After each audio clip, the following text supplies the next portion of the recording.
Hey, how's it going guys? Assad here, and in this tutorial I'm gonna talking about the Array.shift method. And what it does is it gonna removes the first element and remove to that element and to changes the method to length of the array. So what I'm gonna do is create a var array1 equals thing about the a number array like that, and then you can use the array1 dot shift and log it on a console the array1.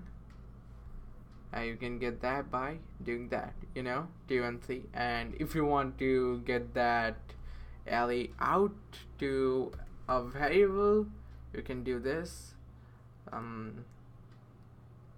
any and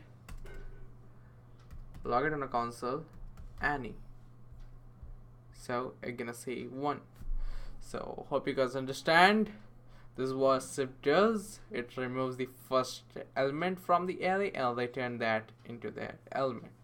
And hope you guys understand. That's it for today's video guys, and as always, see you guys next time.